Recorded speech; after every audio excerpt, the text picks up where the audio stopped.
Grant stood on the platform in Geneva and watched a million people celebrate below. Flags of every nation moved gently in the wind, and children ran through the streets with flowers in their hands. Today marked exactly 6,000 years since the last war ended on Earth. 6,000 years of peace. 6,000 years without a single battle, single bomb, single drop of blood spilled in anger. Lucy was the commander of Earth's Defense Council, but her job was mostly ceremonial. In meetings, signed documents, and gave speeches about the importance of maintaining harmony. There had been no threats to defend against in her lifetime, or in her grandmother's lifetime, or in the lifetimes of hundreds of generations before them. War was something humans read about in history books. It was a strange and distant concept, like dragons or magic. Lucy smiled as the crowd cheered and music filled the air. She felt proud of her species. They had done something remarkable. They had chosen peace, and they had kept their promise for her. The communication device buzzed against her wrist. She looked down and saw a message from Admiral Park. It contained only 3 words: come immediately, urgent. Lucy frowned. Was not a man who used words like urgent without good reason. He was 58 years old and had spent his entire career maintaining the dormant planetary shield network. In all the years she had known him, he had never once seemed worried about it. She used herself from the ceremony and took a transport to the defense center on the edge of the city. The building was old and mostly empty. Its halls echoed with her footsteps as she made her way to the command room. Was standing in front of a massive screen, his face pale and his hands trembling slightly. On the screen, Lucy saw something that made no sense to her. Thousands of red dots were clustered near Saturn. The dots were moving toward Earth. Face her. His eyes were wide with something she did not recognize at first. Then she understood it was fear. Lucy had never seen fear on another person's face before. The centers detected them 3 hours ago, said. His voice was quiet and strained. They came through some kind of wormhole, a doorway in space. There are at least 2,000 ships, maybe more. Lucy stared at the screen. Ships, she repeated. You mean spacecraft? From where? Shook his head. Anywhere in our solar system, not from anywhere we have ever explored. Lucy, these are alien vessels. We are not alone in the universe, and whoever they are coming straight for us. Lucy felt her heart beating fast. She had studied ancient history in school. She knew that humans once feared invasion from the stars, but that fear had faded long ago. Humanity had sent probes to distant galaxies and found nothing but empty planets and silent moon. The universe had seemed vast and lonely. Now it appeared they had been wrong. A signal appeared on the screen, pressed a button, and a voice filled the room. It was cold and mechanical, translated by the computer into human language. Attention creatures of the third planet, we are the Dominion. We have conquered 200 species across the galaxy. None have resisted us for more than 7 rotations of their world. You will surrender your planet and all its resources. You will submit to our rule. If you refuse, you will be destroyed. There will be no negotiation. There will be no mercy. You have 72 of your hours to comply. The message ended. Silence filled the room. Lucy and looked at each other. Neither of them knew what to say. Lucy thought about the people celebrating in the streets. They had no idea what was coming. They did not even understand the concept of an enemy. How could she explain to them that everything was about to change? Called an emergency meeting of the Defense Council. Within an hour, the leaders of every nation on Earth were connected through holographic screens. Lucy explained the situation as clearly as she could. Most of them looked confused. Some looked curious, as if it were an interesting puzzle to solve. Only a few seemed to grasp the danger. One of them was Dr. Cole, a young who studied ancient warfare. Spoke up from her screen in New York. Grant, I think we need to look backward before we can move forward. Our ancestors knew how to fight. They were very good at it, maybe too good. That is why they chose to stop. But the knowledge is still there, buried in archives and old databases. If we can find it, maybe we can remember what we have forgotten. Lucy nodded. She liked this idea. It gave her something concrete to do, something besides sitting and waiting for destruction. Where do we start, she asked. Paused for a moment. It was a place in the old American territory. It was called the Pentagon. It was once the center of military operations for an entire nation. The building is gone now, but the underground archives might still exist. If the records survived, they could contain everything we need to know about war. They assigned to monitor the alien fleet and left for the ruins of the Pentagon within a small team. They arrived as the sun was setting. The ground was covered with grass and wildflowers. Birds sang in the trees. It was hard to believe that violence had ever existed in such a beautiful place. They found the entrance to the underground levels hidden beneath a pile of ancient rubble. The doors were sealed, but Sam Torres, an engineer on the team, managed to bypass the locks. Inside, the air was stale and cold. Dust covered every surface. They walked through corridors that had not seen human feet in thousands of years. Finally, they reached a massive chamber filled with data storage units. Connected her device and began searching through the files. Her face went pale as she read what appeared on the screen. Lucy asked what she had found. Looked up at her with wide eyes. Commander, she said slowly, I always thought our ancestors stopped fighting because they grew tired of war. It's not the whole truth. They stopped because they realized something terrifying about themselves. They were not just capable of war. They were masters of it. They were so good at destruction that they nearly wiped themselves out. And then they made a choice. They chose to bury that part of themselves forever. Lucy felt a chill run down her spine. They had conquered 200 species in days. They had never faced a species that had spent thousands of years perfecting the art of war and then walked away from it. Perhaps the aliens did not know what they were waking up. What was beneath the Pentagon contained more information than Lucy had ever imagined. Spent the entire night searching through files that detail weapons, tactics, battles, and strategies from thousands of years ago. Each discovery was more shocking than the last. Humans had once built bombs that could destroy entire cities in a second. They had created poisons that could kill millions with a single drop. They had fought each other on land, in the sea, in the air, and even in space. The level of destruction was almost impossible to comprehend. And yet somehow, against all odds, humanity had survived. They had looked into the abyss of their own violence and decided to step back from the edge. Lucy sat in the dust chamber and tried to understand how the same species that built these terrible weapons had also built the peaceful world she knew. It seemed like two completely different people. From across the room, Commander, you need to see this. Lucy walked over and looked at the screen with studying. It showed detailed plans for orbital weapon platforms, satellites that circled the Earth, armed with missiles and energy weapons. According to the files, these platforms had been built during something called the Third Cold War. They were designed to destroy any threat from space. When the Great Reconciliation ended all wars, the weapons were deactivated but not destroyed. Simply turned off and forgotten. Lucy felt a spark of hope for the first time since the alien message arrived. She contacted Sam Torres immediately. Sam, she said, I need you to look at something. Those old satellites you maintain, are any of them from before the peace? Sam was quiet for a moment. Most of the satellites I work with are only a few hundred years old, he said, but there are some older ones in higher orbits. Nobody pays attention to them. Are considered historical artifacts. Lucy sent him the files from the archive. Check if any of them match these designs. If they do, I need to know if they can be reactivated. While in Geneva, a retired general named received an unexpected call. Was 67 years old. He held the title of general, but it was purely ceremonial, passed down through his family for generations. His ancestors had been military leaders before the Great Reconciliation. After the peace began, the title became meaningless, a relic of a forgotten age, but had always been fascinated by his family's history. He had spent years studying ancient military tactics and strategies, not because he expected to use them, but because he wanted to understand where he came from. Now Lucy Grant was asking him to come to the Defense Center. She needed someone who understood war. To find the command room transformed, screens showed the approaching alien fleet now passing the orbit of Jupiter. Other screens displayed the ancient files from the Pentagon. Engineers and scientists rushed back and forth, trying to make sense of information that had been buried for her. Lucy met him at the door. General, she said, I know your title is ceremonial, but you might be the only person on Earth who has actually studied how wars are fought. Not slowly. Read every book and file I could find about ancient warfare, but reading out something and doing it are very different things. I have never fired a weapon or commanded troops in battle. Nobody alive has. Lucy put her hand on his arm. Then we will have to learn together. They have given us 72 hours. We have already used 12. We need to be ready when they arrive. One appeared at the door. She was small and lean, with short dark hair and quick eyes. Her name was Hart, and she was a transport pilot who flew supply ships between Earth and the lunar colonies. Hart had found her name in a database of pilots and noticed something unusual about her flight record. Her reflexes and spatial awareness scores were off the charts, higher than any pilot in the system. He thought she might be useful. Looked around the command room with wide eyes. I said, you need pilots, she said, but I have never flown anything with weapons. I do not even know what a weapon looks like. Step forward. Your ancestors knew, he said gently. The instincts are still inside you, buried deep. We just need to help you find them. Looked uncertain, but she nodded. If Earth needs me, I will try. Torres called with news. Commander, he said, his voice excited. You were right. 17 of those old satellites match the designs in the Pentagon files. They are in bad shape, but I think I can bring them back online. The wet systems are still intact. Nobody ever bothered to remove them. Lucy felt relief wash over her. Good work, Sam. How long do you need? Sam paused. Maybe 30 hours if everything goes well. Maybe less if I get. She told him to work as fast as possible and ended the call. They were making progress, but time was running out. It on the screen from the Pentagon archives. He had been digging deeper into the files and found something disturbing. Commander, she said, I have been analyzing the message. I compared their claims to records from our deep space probes. They were telling the truth. Over the past 10,000 years, they have conquered at least 200 species. None of them lasted more than a week. Most surrendered within days. The ones that fought were wiped out completely. Lucy felt the weight of those words.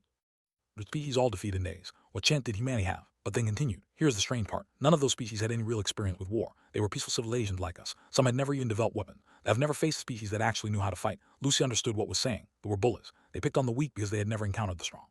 Had no idea that humans had once been the most violent species in the known galaxy. From across the room. Then we have an advantage they do not expect. We have 6,000 years of peace, but we also have 6,000 years of war before that. We did not forget how to fight. We chose to stop. There's a difference.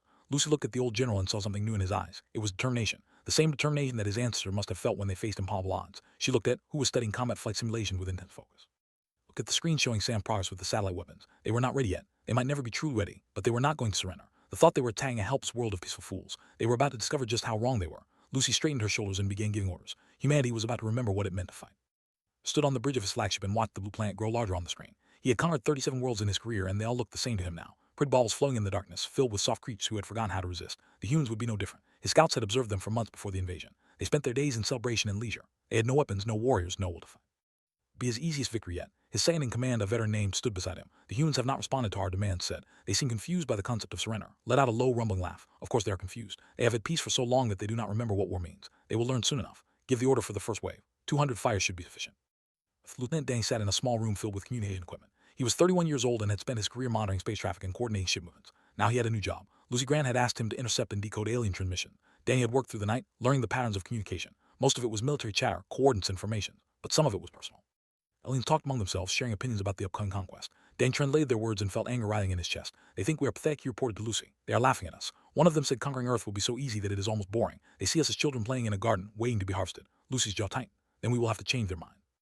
Torres had worked miracles. In less than 30 hours, he had brought 12 of the ancient wet satellites back online. 4 more were almost ready. He called them the Defender Network, and their combined firepower was greater than anything the Earth had possessed in 6,000 years. Captain Vega had been chosen to command the primary platform, now designated Defender 1.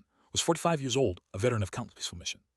Transported supplies, rescued stranded crews, and mapped distant asteroids. She had never fired a weapon in her life, but when Lucy asked her to take command, she did not hesitate. Someone has to protect our home, said simply. I have been flying ships for 20 years. I can learn the rest. She studied the ancient combat manuals that had recovered from the archives. She ran simulations until her eyes burned. When the first wave of fires appeared on her centers, she was ready. It began at dawn over the Pacific Ocean. 200 fighters screamed down through the atmosphere, their weapons hot and their pilots eager for easy kills. They expected the humans to flee or surrender. Instead, they found Hart and her squadron waiting for them. Had spent the past 2 days in constant training. Had taught her tactics from ancient wars. She had memorized patterns and maneuvers that had not been used in. But when the enemy appeared on her screen, something else took over.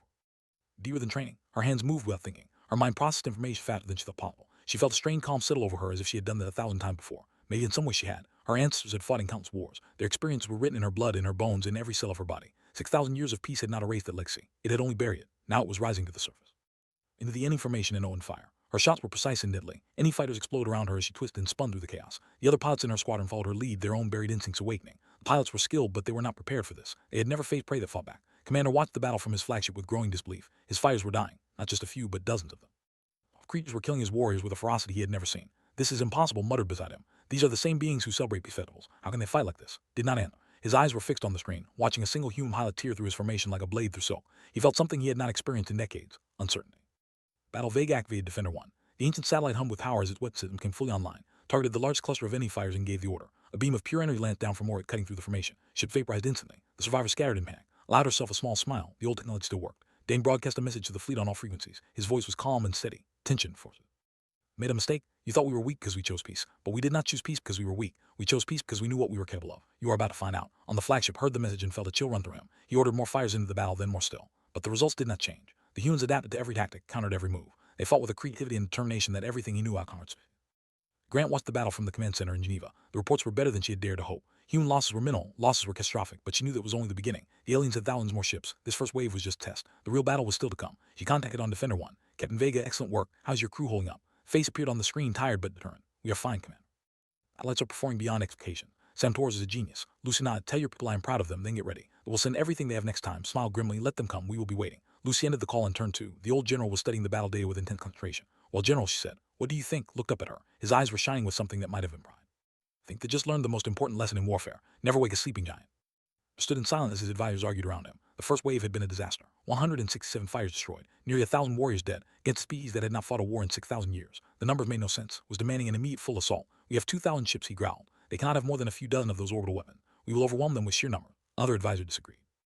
"Withdraw and study them further. Something is wrong here. These creatures should not be able to fight like this." Raised his hand and the room fell silent. He had made his decision. "We will attack with the full fleet, but we will be cautious. Spread our force wide. Do not give them concentrated targets. And prepare my personal guard. If necessary, I will lead the final assault myself." His advisors bowed and left to carry out his order. And alone on the bridge, staring at the blue planet, for the first time in his long career, he wondered if he had made a mistake. Lucy Grant knew the real battle was coming. She had used the brief pause to strengthen their defenses. Sam Torres had brought 2 more satellites online, giving them 14 active weapon platforms. Vega had organized them into overlapping fields of fire. Hart and her pilots had been reinforced with volunteers, ordinary civilians who had discovered hidden talents for combat flying. The human forces were still vastly outnumbered, but they were ready. Contacted Lucy from the Pentagon archives. "Commander, I found something that might help. Ancient records describe a tactic called psychological warfare. It means attacking the enemy's mind as well as their body, making them doubt themselves, making them afraid." Lucy was intrigued. "What do you suggest?" Eyes gleamed with dark amusement. "I suggest we show them exactly who they are dealing with." Worked through the night, assembling a broadcast package from the ancient archives. It contained images and videos from human history, not the peaceful festivals and beautiful cities of the present day. The other history, the one humanity had tried to forget. Battles that shook the earth, weapons that split atoms and burned cities to ash, soldiers who fought and died by the millions, generation after generation. The wars of conquest and survival that had shaped the human species over 6,000 years. The footage was horrifying. It showed the worst of what humanity had been. But that was exactly the point. As the fleet began its advance, Dane broadcast the package on all frequencies. Every alien ship received the same message. Images of mushroom clouds riding over flat cities, soldiers charging through fields of mud and blood. Of increasing sophistication and destruction, each more terrible than the last. And then, at the end, a simple message in the language. "We stopped fighting because we chose to, not because we forgot how." Flagship warriors watched the broadcast in stunned silence. They had conquered 200 species. They had seen many things, but they had never seen anything like this. These soft creatures, these peaceful fools, had once burned their own world with nuclear fire. They had killed each other by the billion. They had developed weapons that could crack planets and poison stars. And then somehow they had stopped. They had put down their weapons and chosen peace, not because they were forced to. Because they were conquered. They simply decided to be different. Turned to with fear in his eyes. "Commander," he whispered, "what are these creatures?" Did not answer. He was beginning to understand something terrible. They had always believed that peaceful species were weak, that violence was the natural order, and those who rejected it were simply prey waiting to be devoured. But the humans had rejected violence after mastering it completely. They were not prey. They were predators who had chosen to stop hunting. The assault began at noon. 1,500 ships poured toward Earth, spreading wide across the sky. Vague coordinated the defense from Defender 1, directing fire from all 14 platforms. The space around Earth became a storm of energy beams and explosions. Ships fell by the dozens, but more kept coming. They were learning, adapting, finding gaps in the defense net. Hart led her squadron into the thickest part of the battle. Lost 3 pilots in the first engagement, good people who had volunteered knowing they might not survive. Their deaths fueled her determination. She carved through any formations with cold precision, each kill a tribute to those who had fallen. But she knew they could not keep this up forever. There were simply too many enemies. Grant made a decision. She called on a private channel. "Lieutenant Hart, I need you to do something dangerous. Dodge in any fire and destroyed it with a burst of fire. More dangerous than this, Commander." Lucy almost smiled. "I need you to lead a strike team directly at the enemy flagship. Take out their commander. If we can cut off the head, the body might fall apart." Was silent for a moment. Then she laughed. "You want me to do a raid?" Lucy blinked. "What?" "Something I read about in the ancient files," explained. "During one of the old wars, a small group of pilots flew a nearly impossible mission to strike directly at the enemy's heart. It did not do much physical damage, but it broke their spirit, made them realize they were not safe anywhere." Lucy nodded slowly. "That is exactly what I want. Can you do it?" Look at the enemy flagship on her screen. It was massive, bristling with weapons, surrounded by hundreds of. Odds were terrible. She smiled. "Watch me." But her best pilots and briefed them quickly. They would fly fast and low, using the chaos of the battle as cover. They would punch through the defense screen and board the flagship through its fighter launch bays. It was insane. It was suicidal. It was exactly the kind of thing humans used to do. They launched their attack as the sun set over Earth, led the way, her ship dancing through a wall of enemy fire. 2 of her pilots fell in the first minute. 3 more made it through with her. Rushed into the flagship's landing bay and emerged with weapons drawn. The guards were not prepared for enemies inside their own ship. The humans moved through the corridors like ghosts, using tactics from wars fought thousands of years ago. Room by room, deck by deck, they fought their way toward the bridge. And with each step, they proved something that Commander was only beginning to understand. Humanity had not forgotten how to be warriors. They had simply been waiting for a reason to remember. Kicked open the door to the bridge and found Commander waiting for her. The alien warlord stood alone in the center of the room, his guards dead or fled. He was taller than she expected, with dark scales and eyes that burned with ancient pride. But there was something else in those eyes now, something that looked almost like respect. He did not raise his weapon. Instead, he lowered it to the floor and stepped back. "You have won," he said. His voice was deep and tired. "My fleet is broken. Warriors are scared. I have never known defeat before today. I do not know how to process it." Kept her weapon trained on him, but she did not fire. Her team secured the bridge around her, taking control of the ship's systems. Outside, the battle was winding down. Without orders from their commander, the ships were falling into confusion. Some fled, others surrendered. The invasion was over. Grant arrived on the flagship 2 hours later. She had taken a transport directly from Earth, wanting to see the enemy commander with her own eyes. Had been moved to a holding cell, but she ordered him brought to a conference room. She wanted to talk to him, not as a prisoner, but as an equal. Seemed surprised by this. On his world, defeated enemies were executed or enslaved. The concept of a respectful conversation after battle was foreign to him. Across from Lucy and studied her face. "You are their leader," he said. "You are the one who organized this defense." Lucy nodded. "I am the commander of Earth's Defense Council. Though until a few days ago that title meant very little. We had not needed to defend ourselves in 6,000 years. Made a sound that might have been a laugh. 6,000 years of peace. We thought that made you weak. We were wrong. Lean forward, I want to understand something. You have conquered 200 species. You have ruled the galaxy through fear and violence for longer than humanity has existed." Why was quiet for a long moment. "Because it is the natural way," he finally said. "The strong devour the weak. Those who cannot fight do not deserve to survive. It is the law of the universe." Lucy shook her head. "No, it is not. We proved that long ago." Tilted his head, curious. "How?" Lucy took a deep breath. 1,000 years ago, humanity stood at a crossroads. We had developed weapons that could destroy our entire world. We had fought wars that killed billions. We were very, very good at violence. Better than any species you have ever encountered. But we looked at ourselves and saw what we were becoming. We saw a future of endless war, endless death, endless suffering. And we chose differently. Narrowed his eyes. "You chose weakness." Lucy smiled. "No, we chose strength. The greatest strength of all. Strength to master our own nature. Put down our weapons not because we had to, but because we wanted to. We did not stop being warriors. We stopped needing to be warriors. There's a difference." Silent for a long time. When he spoke again, his voice was different, softer. "You could destroy us now. Your weapons are powerful enough. Your people are angry enough. Why do you not finish what we started?" Lucy stood and walked to the window. Outside, she could see her floating in the darkness. "Beautiful and blue and peaceful. Because that is not who we are anymore," she said. "We spent 6,000 years learning how to kill. We have spent the last 6,000 years learning how to live.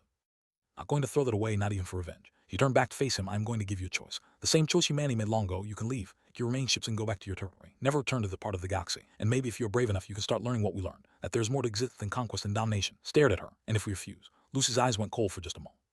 "We will show you exactly how good we used to be at war. And this time, we will not stop until there is nothing left. I would rather not do that, but I will if I have to." He hung in the air between them. Thought about his empire, his warriors, his legacy of conquest. He thought about the image he had seen in the human broadcast, the mushroom clouds and the endless battlefields. He thought about what it would mean to face a species that had mastered that level of violence and then walked away from it by choice. He bowed his head. "We will leave," he said quietly. "And perhaps we will think about what you have said. I make no promises.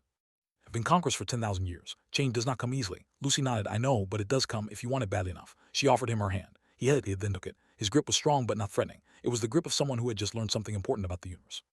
From Earth space the next morning, they left behind debris and wreckage, but no active hostile forces. Earth had won its first war in 6,000 years without losing its soul. Hart returned to her transport ship, but she kept her combat skills sharp, just in case. Vega was promoted to admiral and put in charge of a new permanent defense force. Santoros became a hero, the man who had reawakened Earth's ancient guardian. Again, a new project, a complete history of humanity's journey from violence to peace, meant to be shared with any species who wanted to learn. And Lucy Grant stood at a memorial service for the 47 humans who had died in the battle. She spoke about sacrifice and courage and the terrible cost of freedom. But she also spoke about hope, about the possibility that someday, the species like them might learn what humanity had learned.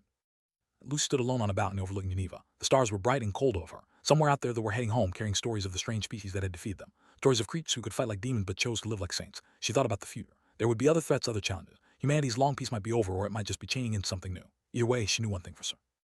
Whenever threatened Earth again, humanity would not flinch. They would meet the threat with all the skill and determination that had made them the most dangerous species in the galaxy. But they would all remember why they had put down their weapons in the first place. And they would always offer peace first. Because that was the true measure of strength. Not the ability to destroy, but the wisdom to know when not to.